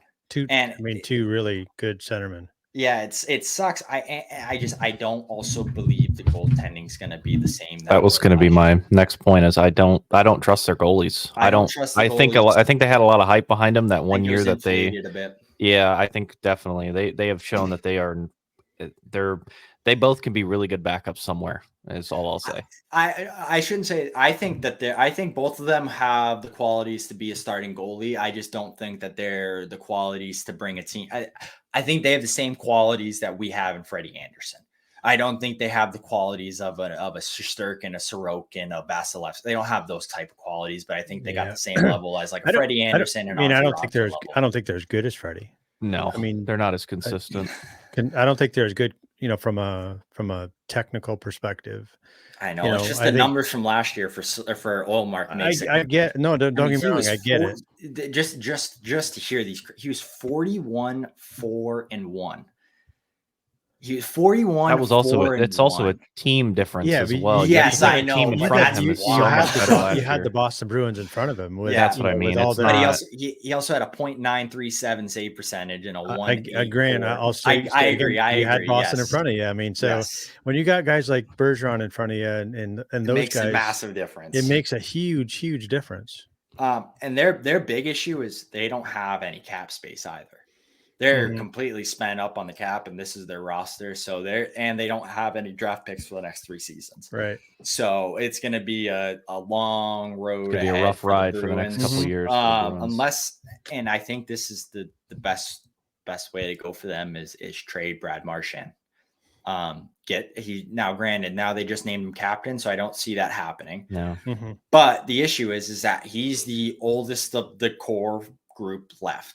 He still has a ton of trade value behind him because he's still going to put up 100 points in a season. Still has that possibility. At least 80 you're getting out of him. Think you're going to get a first, probably a second, maybe a third in contingency as well too for him. Maybe even more. Maybe even a prospect as well. I mean, it's Brad Marchand. He's a good player. But get rid of him and get some of that value back in return because I think they have 2 draft picks over the next 3 seasons, and it's like a 6th and a 7th. They don't have anything for the next 3 years, and they have no prospects. They got nothing coming up. It's just, I just don't see a huge upside with this team. I think my bold prediction for the season though is if they are in the playoff, I say if they're within 10 points of the playoff hunt come trade deadline time, maybe less than that, maybe they have to genuinely be inside of a wild card spot. I think Bergeron comes back for the playoff run though if they do make it. I think that's he's going to pull a Justin Williams for us. He'll come back. He won't do training camp, won't play a majority of the season. We'll come back either February, March timeframe when it's like last eligible time to come back. But I think he comes back if they're in the hunt. No, we'll see. So 5. So I have 4 teams out of the Atlantic and 4 teams out of the Metro making it. But my number 5 is the Florida Panthers. They're a bubble team. I think they're a bubble team still this year, and I don't think they make it because I don't think they have the goaltending. I think Bobrovsky had his run. I think that if Spencer Knight can take the reins, I think he'll be good. I don't think he's going to be as good as Bob was at the end of the year there. Matthew Tkachuk's the big X factor because I think he can really change a team altogether. So they're on the bubble as far as they're going to be like a point out if they miss, but I don't see them making it this year. I just don't see the defensive depth that they had last year. I don't see the forward depth that they had last year. And I don't think they're going to get the same goaltending they got last year. Yeah. They lost a lot of deep pieces, but especially for me, the number one is they lost Radko Gudas. And I think he was one of their best defensemen throughout the entire playoffs. In the playoffs. He was an animal. I mean, he was crazy. He was an animal. Like he's so one good. He's one of those guys you just love to watch play because of how hard he works, and it's it's a he's always on 130%. Always, he doesn't give up ever. So that's a huge piece they lost. You can't fill that, Pete. You just can't fill. You hate to have him play against him, but you'd love to have him on your team, kind of guy. Yep. I don't know if you guys have figured out who's inside of the playoffs though yet, but my number 4 spot, I got Tampa Bay. They're going to be in the fight with Florida, I in my think opinion. them and Florida can. They're going to be in interchange a at any fight, point, and I think the top three are the top three, and I think all three of them are set in Yeah. stone, in my opinion. I do too. And two of them didn't make playoffs last year. So number 3, I got the Buffalo Sabres. Mhm. I think Buffalo makes the playoffs. I think Devin I think they're Levi's- going to be. I think they're going to be really good this They're year. gonna be very I think good. I think they're either third or second, and it all depends on what my quote unquote number 1 team does. Mhm. So my number 2 team is the Toronto Maple Leafs. I think the Toronto Maple Leafs are good. I think they got better this offseason. I think they got, and my English is going to be awful here. I think they got more out. I'll use correcting. I think they got more out of this offseason in the terms of what they brought in than they have in a long time, even with the Tavares deal, even Which with is some of interesting those because of your number off-season 1 signings. pick. And I don't disagree with your number 1 pick either. I'm not going to sit here and say that they can't be the first team. I mean, just to tap on the Maple Leafs though for a second, is they added the pieces that we needed as well. So they realized they were missing what also we were missing, which is that Bertuzzi. sandpaper and the grit, and that's what they need. that And they Bertuzzi realized that. signing is going to be That really also lets good you for know them. that lets you know where their headspace is they are going for a cup this year. Yeah. Like they are gearing I up just- for a cup run. Again, it's just a question mark for me. It's their goaltending is always yeah. a big question mark. You never really know what you're going to get. I mean, you've had some real bad goalies come through Toronto in the last 20 years. I mean, I don't think they've had a real top end guy in a long time. Freddie. I mean, really. Freddie. Yeah, I mean, Freddie, yeah, baby, but like even come on. but even Freddie, but to be honest, like even Freddie wasn't, Yeah, I know. because again, like he was playing. They expected him to play 60 games a year. He can't do that. You can't He do just it. can't They do also- it. He they also plays 30 expected games at him most. to be able to steal games, and I don't. That's think, what I mean. Think, Like, don't he's think not Freddie gonna- he's can gonna be steal consistent, games. but I he's think not he'll be gonna good. stand on his Yeah, head. I just don't know if he can steal you a game But- out now. I think why he fits the Kane system so well is because we're strong defensively. And we have 3 rotating goalies. Yeah, He doesn't have to worry about picking up the slack. But go ahead with your number 1, because I don't disagree, honestly. As my number 1 pick, I got the Ottawa Senators. Mhm. Yeah, I think that they're the most improved They're gonna be team so this good. year by far. I think they're going to be the biggest surprise of this year. I love that they got Giroux still. They went out Picked up and Tarasenko. they picked up Tarasenko. They added, well, they didn't add, they drafted the kid, but they got that whoever that defenseman was last year. I can't remember his name. I played against Jake Sanderson, played against them. He's very good too. He's good. He's got another year under his belt. He played in 70 games last year. The only reason he didn't play in the first 12 was because he was out of the lineup. Once somebody got injured, he came in, never left the lineup. I think that their goaltending is big, and I think it's going to be really good. I forget their goalie's name, but I really like him. He's a Swedish guy. I forget his name. Hold on. Give me 1 second. But I like everything that they added. I think defensively they got who's there? Is it Chikrin? Mhm. Chikrin, or is that's not the guy? Oh yeah, so they got Chikrin. I have him at number 1. I'm just trying to figure out their goalie. Give me a second. It's gonna mess with my brain. Is it Corpusalo? Is that who it is? Yeah, Corpusalo. Yep. So they got Corpusalo, but they also have that Anton Forsberg.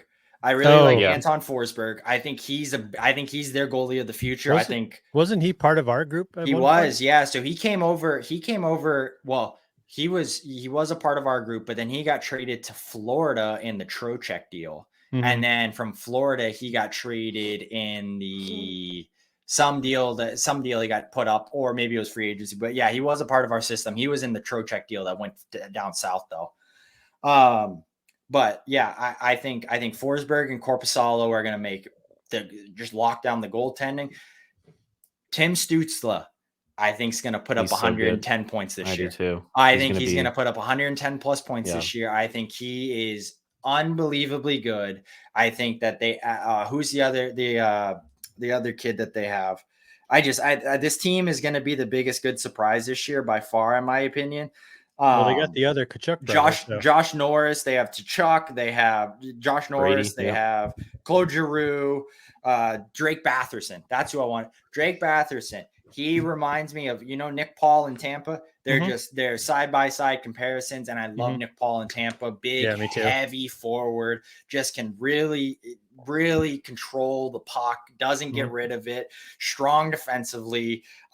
This team for me is going to be the biggest good surprise this year. And they're going to make the biggest kind of the wave through the NHL. Cause I think this is going to be their coming out party.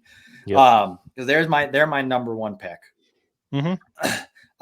So for the Metro, I got Columbus in the last place spot. Mhm. In the 8, just I don't They have a ton stink. of It's faith just, They it's in just, I Rostin. it's mean, just they're a, not good. it's Yeah, just a Like, dumpster fire, Yeah, from it the is. top down. It's from the whole Babcock situation that went down.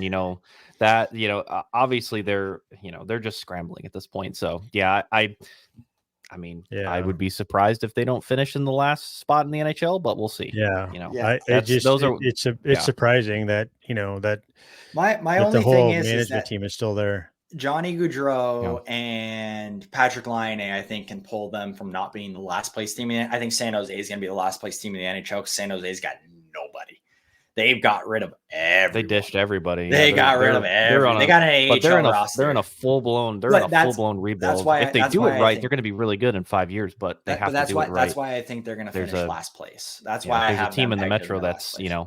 that's done a half rebuild and they've been doing it for 3 years. So we'll get to them. I think you know who I'm talking about. In my 7th place in the Metro, I have the Washington Capitals. I I think don't disagree. it's just I have one note in their entire section, and it's road to OV goal record. That is the only thing they're focused on. They're not going to rebuild Yep. until that's completed. Once that's done, they're going to offload everything, and then that's going to be the rebuild started. Number 6, I got the New York Islanders. That's interesting. I think they were kind of a fringe team last year, in my opinion. And I think Ilya Sorokin had a Vezina caliber season. And I think if he has anything less than that, I don't think they make playoffs. I just don't think they have enough up front. Their system to me is not extremely hard to counter. When they don't score, they can't win games because they literally, when you think we have bad scoring touch, look at them. When they don't score, they score 1 goal a game and that's it. They don't score any more than that. So when we don't score, it's 2-3 goals and it's like, we could have gotten more. When they don't score, they're really not scoring. They're either getting no goals or 1 goal. I don't have a ton of faith in the front end there. I think that if they do get into playoffs, they're going to be hard out because I just think the way they play is a playoff style hockey, but I don't see them making it to the dance. Cam, you said that was interesting. You have them inside.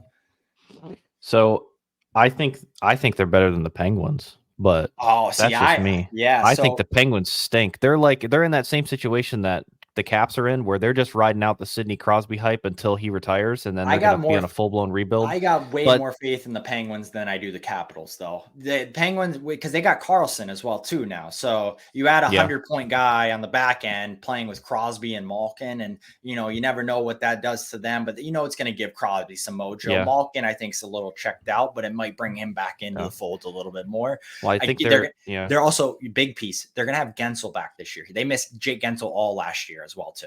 He's their most natural goal scorer, and they missed him all last year. He was gone the entire season. And then they also are going to have their goalie back in Tristan Jarry.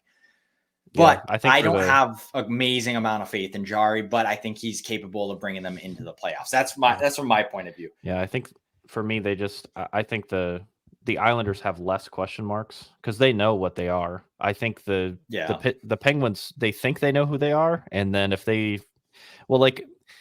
Islanders, if Sorokin plays as well as he did last year, I think the Islanders edge out the Penguins for sure, because I think Sorokin's top 3 in the NHL. He's one of the best goalies out there. So he can carry them. He can, but you run into the situation where if he gets hurt, they're going to be a cellar team. But it's Sorokin. You can't, you can't write him off. He's the guy that could carry that team for sure. Yeah, that's very true. Absolutely. The Penguins to me are like the Icos. They've been sort of dubist, so they're going to be the Toronto Maple Leafs of years gone past. And I was like, it's like, they still think here's an analogy for me it's like my brain still thinks I can skate like I'm 18 years old. But my legs are saying, no way, dude. It's Well, not happening. So I And had that- Pitt that's, and missing that's as the way well, too. that's the way Pittsburgh is. They're just old. They're not set up. They're not set up to go deep at all, Nope. if at all. Yeah, They even I make the disagree. playoffs. I know. I'd be surprised. if they do. I agree. Pitt's not making playoffs. I just see them I see them as See them above the Islanders. Okay. I see them I mean, above the Islanders. So they're my number 5 team, Pittsburgh. Okay. Okay. Well, So that's fair. my number 4 team, Philadelphia Flyers. Wow, that's a shocker. I think the Torts kicks in. I think we had a year of John Tortorella. We saw what he did in Columbus with a very underwhelming lineup. Brought him, beat the Boston Bruins of that year and the Tampa Bay Lightning. They were the number 1 team in the league, swept them 4 games straight with a very, very underwhelming lineup. I think John Tortorella's message gets across to guys, and I think we started seeing it in the latter half of last year when they finished off the season like 13-4-2.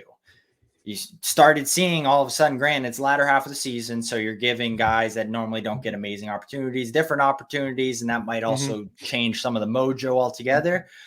I think it's going to come down to whether or not they can get goaltending from Carter Hart. If they can, I think they make the playoffs. I think they're going to work too dang hard. I think they're going to be too hard on pucks. I think they're going to be too annoying to play against, that I think that they're just going to squeak their way in, and I think they're going to be the hardest out of the playoffs, whoever gets them first round. Yeah, no, I don't disagree with you. I think they're definitely better than the latter teams that you mentioned in that. They're better than they were last year. Yes. They're definitely going to be better than last year. I think they're better than last year. If they can get any level of goaltending, I think that's going to help them out. Defensively, they got a little bit better. I forget who they added, but I know they added, I think it was 2 defensemen, not like big name guys, but depth guys that are better defensively. They got rid of, not unfortunately, but he's a good power play defenseman, but that's about what I like him for. But they got rid of their liability defensively in Tony DeAngelo. He was playing on their top pairing minutes, and that's just him on the top pairing minutes. You saw what happened in Carolina. It's tough in certain situations.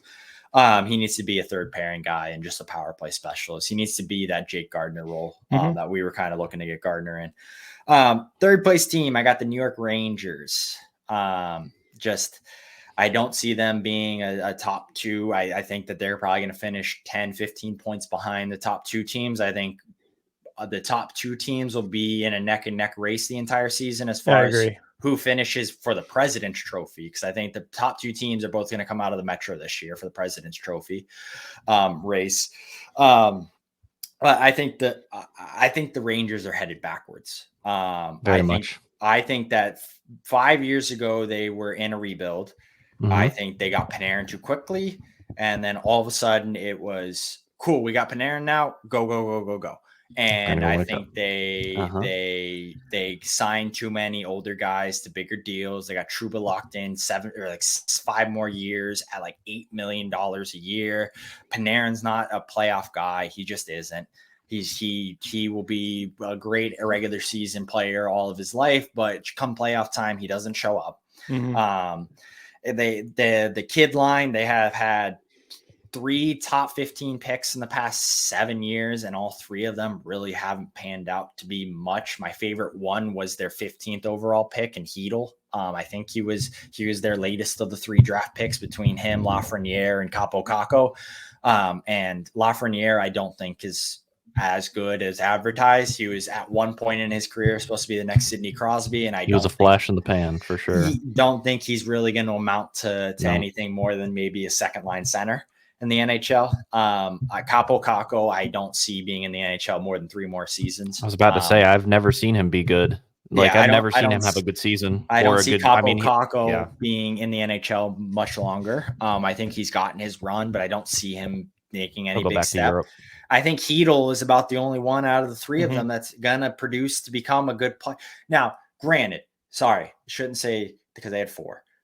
They hit on Keandre Miller because, boy, that man is probably one of the best defensemen in the NHL. He is unbelievable. Him and Adam Fox defensively, they had probably the 2, in my opinion, 2 of the best right-handed defensemen in the NHL by far.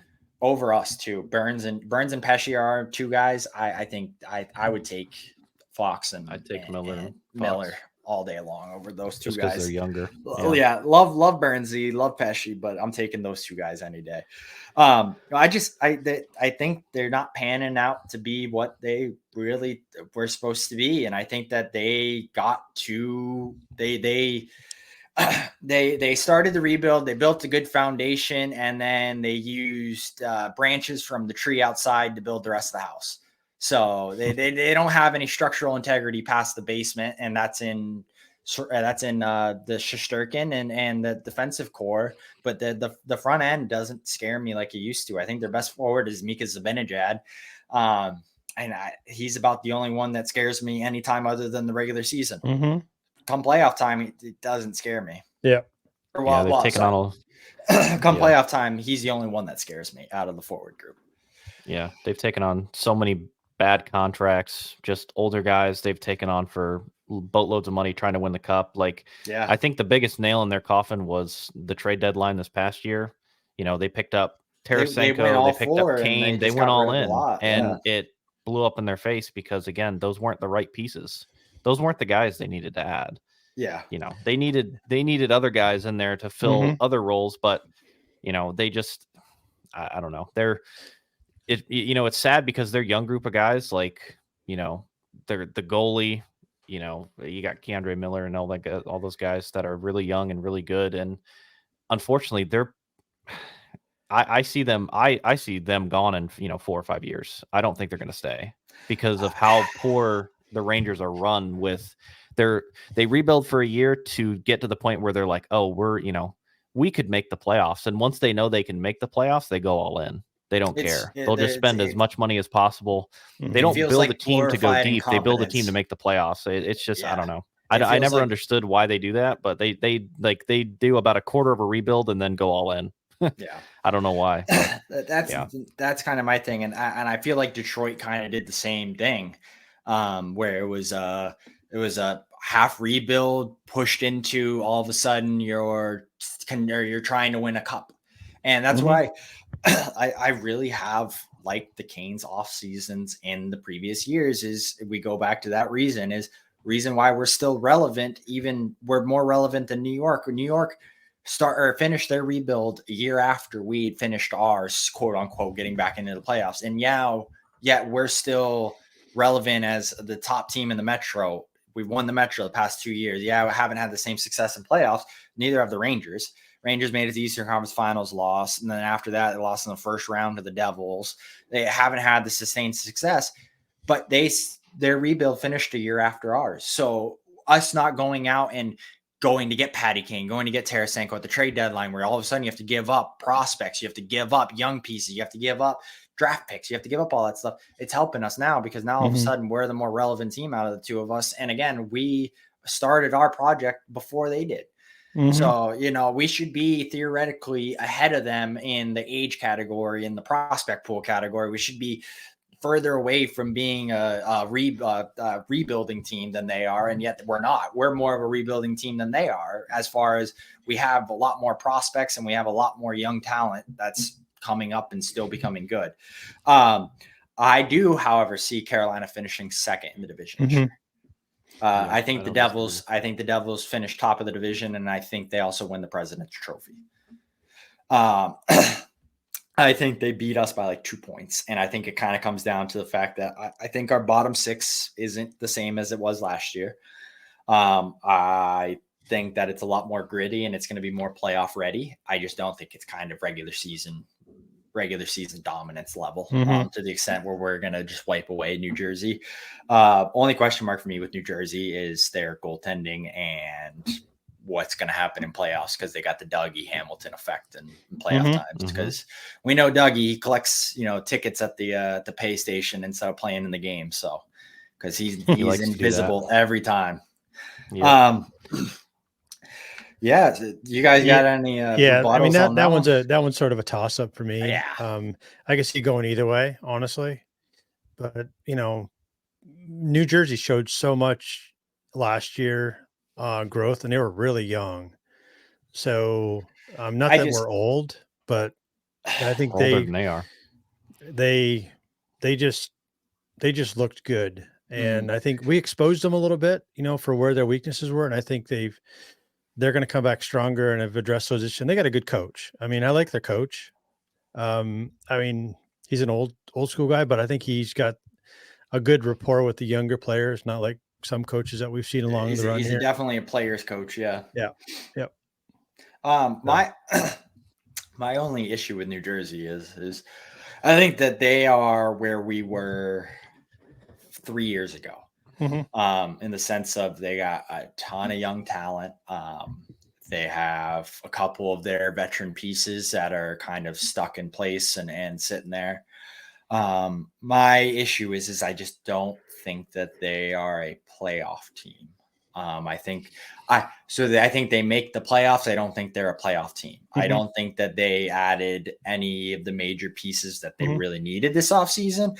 They re-signed guys that are 100% going to be really like getting guys re-signed, like Jesper Bratt, those guys, definitely big pieces. They lost 3 of their top 6 defensemen from last year, though, and I think they signed 1 guy from free agency, and the other 2 guys are going to be coming up from their prospect pool. So what does their decor look like? And one of those 2 prospect pools is going to be Luke Hughes. So not like you're putting in a bad player. So, it could be better, but I just, that's my only question mark with them. And then their goaltending. I don't necessarily, not the biggest love of Smeed and the way he plays. He reminds me of Freddie a lot, just not quite nearly the level that Freddie's at, but he's just big. He doesn't move a ton. He's very stable, but I just don't think he's a great first shot goalie. He got beat by Martinook 4 times in that series on a direct shot. And love myself Marty Party, but I don't think he's Alex Ovechkin, and I don't think he's he should not have a been shooter. Shouldn't have been sniping him quite the way that he was. So I'm just not 100% sold on Smeed.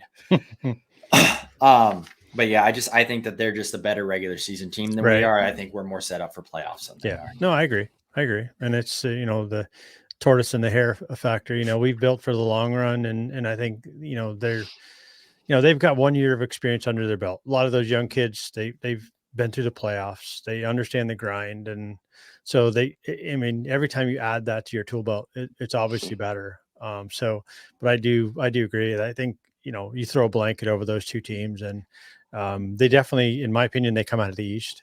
One of those 2 teams comes out of the East. So it's just a matter of.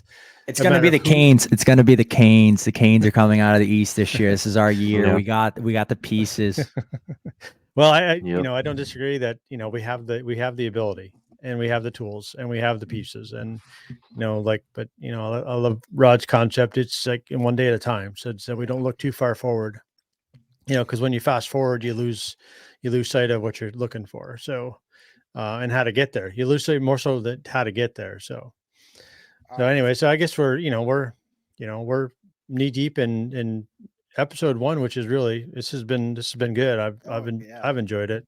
So right, I got one last thing, and then one last thing, because I just want to do. I got I'm gonna get point predictions for like 3 guys, and then I just want to do biggest good surprise for the end. Yep. So just the new guys, I'm curious to see where you see them fitting in as far as point total. So what do we think Michael Bunting's getting this year? Oh, I don't know. I think he's probably in that 20 to 25, maybe 30 goals, or just points. Just points. He had 68. Oh wow, yeah. I was going to say 50 to 60, probably. I was gonna say he's really. It depends on what line he plays on. But I think where does he? If he's running a full third or if fourth he's line, fourth line minutes, then exactly. Then so 20 to 25 is out of the Toronto. question. No, I don't see him getting third or fourth line minutes. I see him sitting on the top line with Aho. Mm-hmm. Then you're so you're moving Jarvis down 60 range then. No, I have Turbo. Turbo's on my fourth line. So this is the way I have the line set up for opening night. Okay. I have my first line is Bunting, Aho, Jarvis. First line, I should say.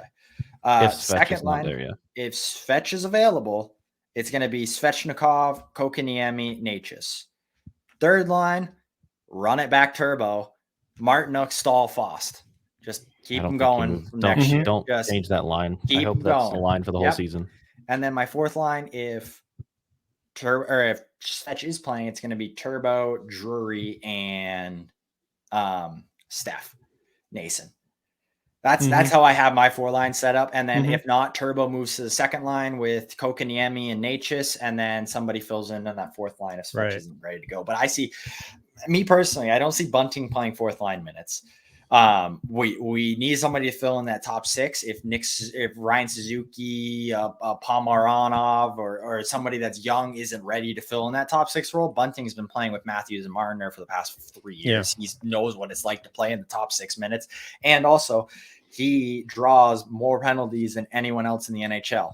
So he had the most penalty minutes drawn last year, but he also was higher up on the penalty minutes table as well too. So it's kind of hopefully our power play will be better than it was last year. Hopefully. Yeah, I'm gonna say 50 or 60 with Bunting too. If he's playing with Aho and Jarvis, I could see him getting anywhere up to 70 as well too, because I think Aho's gonna have a monster year, and I think I'm gonna get too far into it yet, but Jarvie might be my biggest good surprise as well too. Where do we think Orlov finishes as far as points? I honestly don't know what he had last year, so I mean, he's gonna average like a 40 30. point. Yeah, he's like a 40-point guy. I'll Just say depends 20 on to the 30. year. But And- Orlov's also one of those guys that can play the power play, so I guess it really depends on those stipulations as well too. And then, do we think Tony DeAngelo gets to his 60-point mark that he had with the Hurricanes? I don't previously? think he plays enough games, quite honestly. No, I he doesn't. agree. I think he maxes out at 20 points this year with Mhm. the amount of games. As long as he's okay with that kind of role, I think he can be a really big asset to have in your bullpen. Mhm. Because he can run a power play, he can play top 6 minutes if he needs to. Yeah. So he can do all that. So he just I mean, he's going to be whether we want him to or not is to be determined. Yeah, he's going to be best on like against those teams where they're not as offensively threatening. Yeah. Like the Islanders. Like I The can see him games playing in all that the we should Islanders get games wins where in. Yeah. yeah, the games that we are heavily favored, I think you put him on the power play, he'll get a couple points. Now, would we ever be in a situation, or would you ever want to see a situation where he's just on the ice as a power play expert and he's a 4th line guy? I think he's got a ton of offensive skill. He could, draft 7 defensemen, and but even that he can play a couple minutes on the 4th line. I mean, he's got a ton of offensive skill. He can run the power play still from. I don't think he's fast enough though. You don't think he's fast enough? I don't think he has enough speed. He's a great skater though. That's the thing. I know he is, but when you see him skate against some of these, I guess, younger kids, he just maybe he wasn't necessarily trying as hard, but he just looks slow. Yeah, for lack of a better term. All right. Cam, biggest good surprise. Who do you got for this year? Just like somebody on the team that's the biggest surprise from the offseason, or no, somebody from the Canes. Just who do you think is going to have the biggest good surprise year? I mean, I'm gonna probably go odd on this one, but I'll probably go Drury. I like the way I would say Kokaniemi, but he was absolutely lights out last year. I don't think he can really improve on that in leaps and bounds. Like, he can't really surprise me anymore because I've seen again, that's Kokaniemi, but Drury I think is going to have a really good year. I think if he gets those 4th line minutes, I think he's going to turn into, a really, really good, I could see him on, moving up in the line pairings. If somebody gets hurt, he could be the guy that moves up, because it was last year. I think it was Nason that had moved up, some points. So I think he's kind of taken over that spot. So I think he can be really good. Dad? God, that's a tough one because, I originally would said,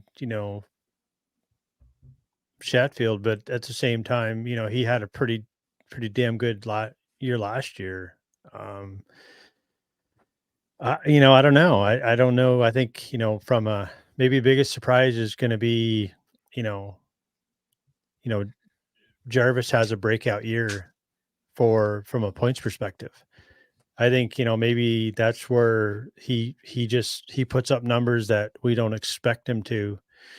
We know that he probably can, but he hasn't done it in the past. So, maybe would be, from a point perspective, not necessarily from a performance perspective, but he he puts up more points than we expect him to.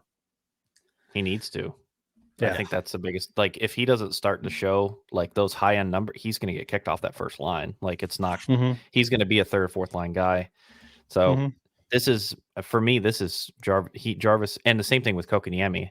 I think both of them need to have really, really, really breakout years this year, or the Canes are probably going to look in another direction. Yeah. If I'm Waddell, I'm looking at Jarvis. It's like, okay, yeah, he's a third or fourth year guy, if however you want to look at it, with him coming in halfway through one of the seasons. But I don't know. I just think he really needs to have at least a 40, 50 point year. I think that's very important for him. Yeah, I don't see KK or Kokoniemi getting the boot anytime soon, just because of his contract. It's under such a good number. For everybody that was complaining about the offer sheet when at first his contract under the offer sheet, can go ahead and shove it, because his new contract at $4.5 million for 7 more seasons is the best contract in the NHL. One of the biggest steals in the NHL. One of the best. It's a steal, yeah. Once in 2 years' time, when the salary cap goes up by $10 million, hence why we got Orlov for a 2-year deal, is because he's waiting to really cash in on his last contract. But as the salary cap goes up $10 million, he's 5 years left at $4.5 million for a second line center. That is an absolute bargain. That is a steal. Don Waddell did a bit of genius in that business. I got 3 kind of biggest good surprises. It's a bit cheating, but Jarvis, I think Jarvis finally gets that 60 point total. I think even preseason, he's just shown a lot more confidence on the puck. Mhm. And I think that was all that was missing last year. It wasn't skill level. It's not anything to do with that. He's got the hockey IQ. He's got the intelligence. He's kind of had to, because he's a small, undersized player. So you look at all the small, undersized players in the NHL, all have incredibly high hockey IQ and incredibly high skill levels, because they have to. They're forced to, just by nature of their size. I think he finally breaks the ice.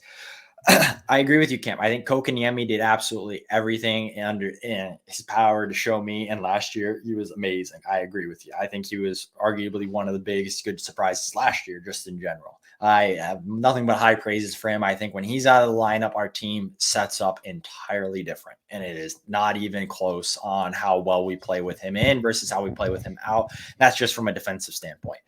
Offensively, though, I think he's going to make another jump.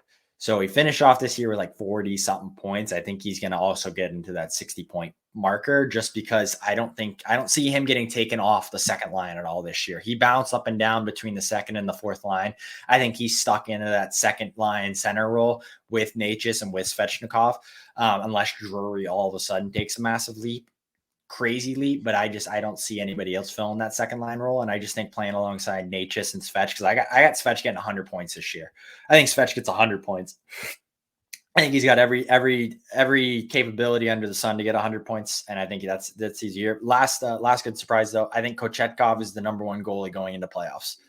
I think he's our starter going into playoffs. So I think at some point this year, we're going to see it click with him, and all of a sudden he's going to be the guy, and he's not going to look back. It's going to be a Tom Brady taking over for Drew Bledsoe type of situation where it's going to be he takes over the reins, and I don't see it going back to any of the others. Yeah. Or any of the other 2. So those are my 3 big predictions for the year, but that's all I got.